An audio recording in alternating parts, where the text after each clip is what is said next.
so you're a little bit safe. But would you share with us,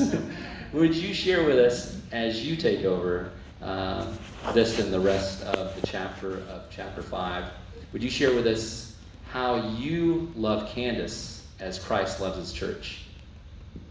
Thank you, Donnie. We'll start by saying you look very nice tonight. Shirt tucked in. So you're wearing your Tampa Bay shirts. I'm a Falcons fan, so we always go back and forth. His team's doing a lot better than mine. But my favorite accessory is your glasses tonight. I'm really enjoying those, Donnie. They are from the Dollar Tree. I figured. So before I go into that, I want to go a little spiel about marriage. I want to start off by saying, choose your partner wisely. I'm going to say that again. Choose your partner wisely. Prior to marriage, talk about anything and everything. Go to marriage counseling. Definitely 100% do that. You may recognize this bald guy up here, and right to the right of him is Candace, my beautiful wife. We did go through counseling. We've been married right at 4.5 years right now. And it has not always been rosy. I am not going to tell you that marriage is easy. I will be the last person to tell you that marriage is easy. It is tough. It is challenging. Literally, and I mean literally, from day one, honeymoon went like this. And it crashed and burned day one. In the 4.5 years we've been married, there have been endless fights. We have dealt with deaths. We've dealt with cancer of relatives. I feel like we have lived 40 years in 4.5 years. It has been a struggle. Now, I hope your journey is not like ours. I hope and pray it has not been like ours. Now, because we chose wisely, we have gotten through this. We've often said, how do people who are not a Christian, don't have a church body, how do they make it? And I think we see that by we see the divorce rates. Now, I'm not saying the divorce rate in the church is any better. It's a little better. It's still bad and horrible. But when you look at outside the church, the divorce rate is astronomical. So I'm going to start by saying, choose wisely. How Candace and I, we do submit to each other. I love her. I cherish her. I get home before her most nights. I do most of the cooking. Unfortunately for her, because I'm a terrible cook, but just the way things work out, I constantly say, I would do anything for you, including sacrifice my life. We have a great relationship. Like I said, there are struggles. Remember that when you get married, there will be struggles. If it doesn't come year 1, year 2, it may be year 10. But struggles are going to happen, whether they be financial, family, whatever they may be. So choose that partner wisely. Up here, I was going to read that. Donnie, can we go back one? Nope, back. There we go. Husbands, love your wives, just as Christ also loved the church and gave himself for her. Now, was Jesus a weak individual? I'm not led to believe that Jesus was a weak individual. He was a strong person. He was the Son of God. He could have done anything.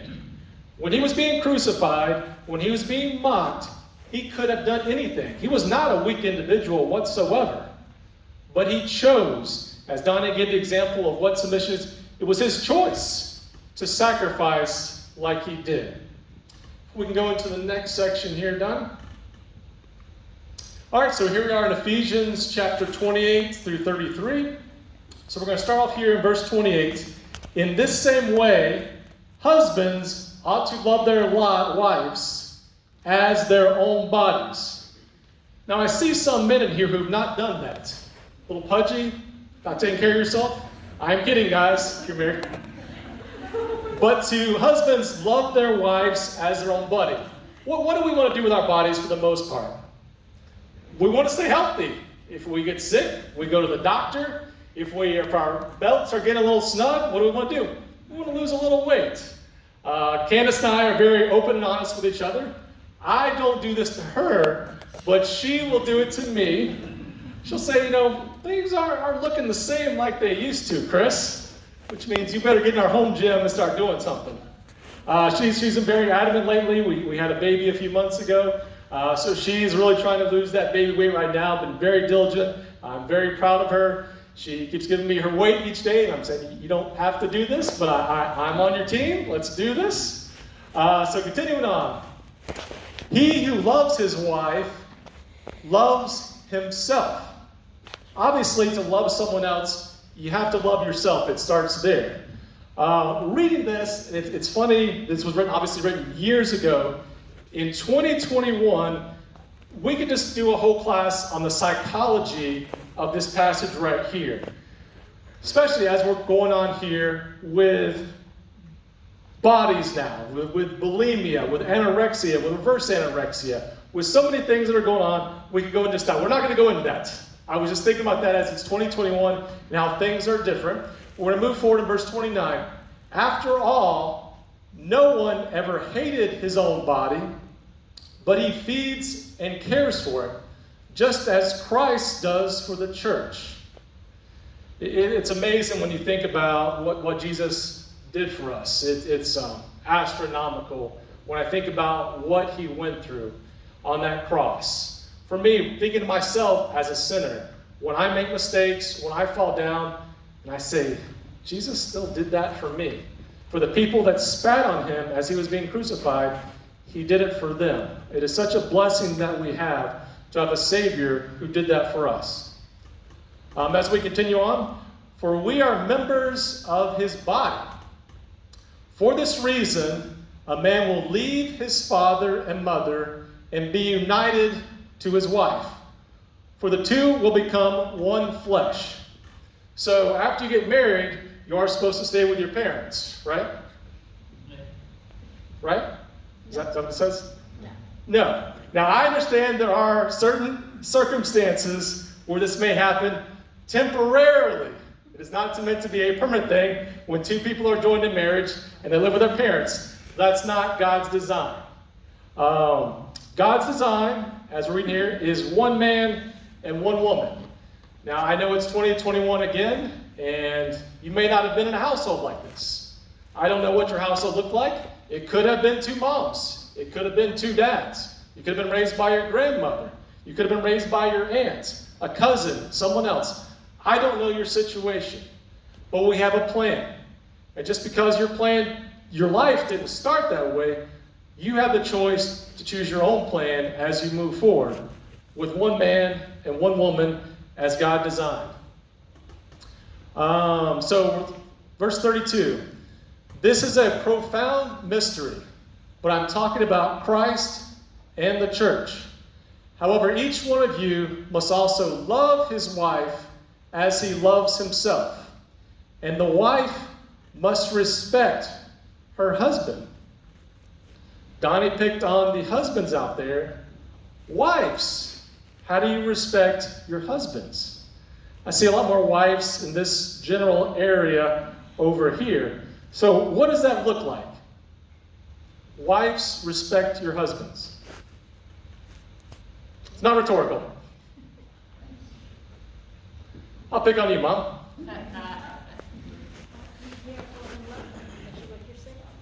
Care for and love them as yourself. Anyone else? Any other wives out there? I guess y'all don't respect your husbands. I'm joking. Miss Holly, what do you think?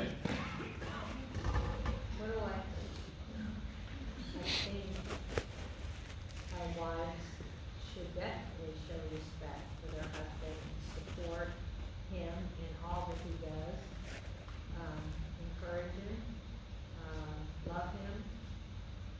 When I make a dinner that he doesn't like, he should eat it.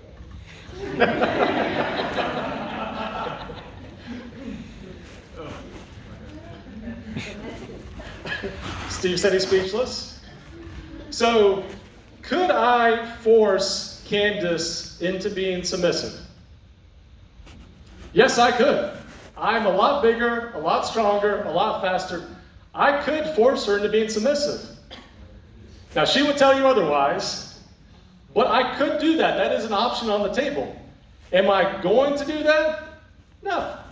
I'm not going to do that because that's not what Christ would want. That's not the plan that we have laid out here.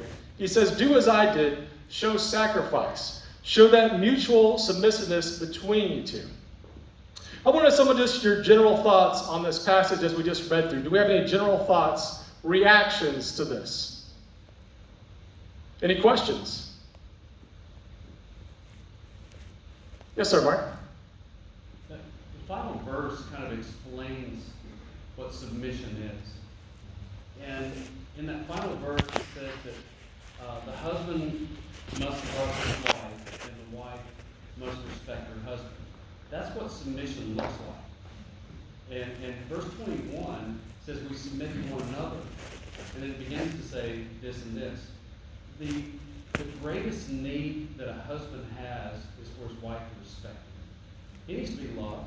He needs a lot of things. But he needs respect. The greatest thing that his wife needs is his love. And the final verse gives you that, but it covers the entire spectrum of what each needs, but it's showing what their greatest need is. And in submitting to one another, that's our goal. That's our aim. Husbands need to make sure their wives know and understand they are loved, and wives need to let their husbands know that they are respected. Absolutely. Thank you, Mark. Other thoughts? Yes, sir. What's the difference? What's the difference? Love versus respect. What do you think? There is none. Like, was that a rhetorical question? No, I'm asking. Okay. If that's too much on the spot, I will put you on the spot. Oh, I don't mind. The difference seems to me to be something like being loving is perhaps more active, is something that you go out and reach out to the other person to do, whereas being respectful is something more to be in reaction to the other person. I think you're on the right lines here. I think a husband, as we are the head of the household, as the Bible describes, not to be demeaning or not say, pump your chest out and say, I'm the man, you must be submissive, you must respect me. But it's kind of like when we give respect, saying, I cherish you, I'm showing you respect. Whereas the woman with the love, it's more of an endearing, caring, compassionate thing that the man is supposed to do to his wife to show her he loves her through his actions. Both of them are shown through actions, I think, both respect and love. It can look different to some people how they're loved, and it can look different to some men how they are respected. I think we have a general idea of how we do, how you respect your parents is pretty much what men generally want, and how you would love a child is typically how you would love your wife. Obviously a little bit different in a marriage scenario. Other thoughts? Yes, sir. I just want to make a difference because I was raised as a divorced parent, and my mom totally respects my dad. Absolutely. No matter what it came from, what man went in and stuff. And to this end, when she died, my dad was right there with me when my mom died. Right. And it shows me that my dad loved my mom to death, no matter what the divorce caused or not. But truly, they love each other and they love me. Absolutely. So what about when there is not love and there is not respect? Prior to marriage, I would encourage you to find couples who are older, who have been married, who have been through the thick of things. Have coffee with them. Take them out to dinner. Go to their house. Say, what did you do? How can we model our marriage after the success that you've had? Obviously, pray before marriage. Pray for that spouse. If you're not dating someone right now, pray for that person. Say, God, give me that right husband. Give me that right wife in the future. Pray about it. If you're in the marriage and things are going south, there's not respect, there's not love, pray about it again. Also, seek counseling. I cannot recommend this enough. I will be honest, Candace and I have been through counseling ourselves. It has been a phenomenal thing of bringing out things that we would not have thought of ourselves, that we could not have learned in a journey of just asking friends, asking parents, asking loved ones. Great thing. And also, prior to marriage, what are you going to do? Marriage counseling. Marriage counseling. Thank you. And you're also going to do what? I've said it numerous times. Choose wisely that individual. Pray together. Talk about what respect and what love looks like to you. Because it is different to a lot of people. Candace is a very affectionate person. How she likes love is me showing her lots of affection. I am not a natural hand holder walking down the street. That's just not my personality. That's not who I am. But I know that Candace likes that. She appreciates that. She enjoys that. And that's my way of being submissive to her needs for love. Donnie, did you have any other thoughts you want to share wrapping up class tonight? Okay. Let's have a hand for Chris's preparation. Thanks, Chris. Yeah, I was going to mention, I'm a very type A person, so I list everything I'm going to do that day, and then I'm like, check, check, check, check, check, check. And then Julie is a type B person, so she'll call me in the middle of the day, even right at the end of the day, and go, hey, do you mind going and doing this, this, and this? I'm like, oh, that's not on my list. What are you talking about? I can't do that. I'm a type A. I don't say that, but this is what I'm thinking. So what I do instead is say, yes, if I can do it, I'm going to fit it in. Yes, and I go do it. And I'm like, hey, she asked me to do something when I got in class, and I'm like, but class is starting in 5 minutes. She's like, can you do this real quick? I'm like, yes. And then I did it, and I showed it to her on the phone. And she's like, I love you, I love you, I love you. And I'm like, hey, worth it. So even when you don't feel like doing something, or it's uncomfortable, or it goes against your personality, do it anyway. Show respect. If I say I forgot, it's okay once. If I say forgot again, it's okay maybe twice. But continually doing that does not show respect for your spouse or for your loved one. Show respect and think about others in reverence. Submit to others. All right. Let's go ahead and pray out. Wes Phillips, come on up. Yes, go ahead. Kennedy's getting married soon. So is it Kay or Kennedy or both of you guys? Okay. Go for it. So I looked up the definition of respect, and that's a real question. A feeling of deep admiration for someone and something by their ability, quality, or achievement. So what it's naturally saying is taking us all the way back to Genesis. And it's saying that the man, because of how the order is set, the man is to really love. And you can go back to 1 Corinthians 13 of what that love is, the amount of sacrifice given. But even with the respect of her husband, is to not crush your husband down like a big ship, but to help uplift him. This goes back to the sort of natural gifts of helping, loving, serving. We're not going to submit if he's stuck, right? And that goes vice versa. But if we're constantly crushing down our husband, he's not going to want to love us either. So that's where that submissive together comes in, is really uplifting each other's natural God-given gifts and pursuing that vulnerability. And it's set up that way in the church as well. We come together to be vulnerable, to grow, and we each have our own family. It's the perfect marriage. Is essentially what we're reading about.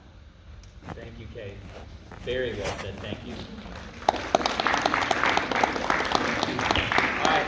Wes is going to close us out in prayer, and then we're going to stand and sing one more praise song to God. And also, we're going to sing happy birthday to somebody in the back left corner of my left. Very back corner. Named Kate. All right, go ahead, Wes. Pray with me, please. Dear Lord, thank you for this time we have come before you and just reflect on your word. Father, thank you for the words that Brother Chris shared today.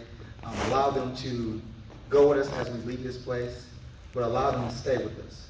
Father, allow us to shed the light to those who may know you and those who may not know you, Father. Continue to be with us, continue to lead us. In Christ's name. Amen.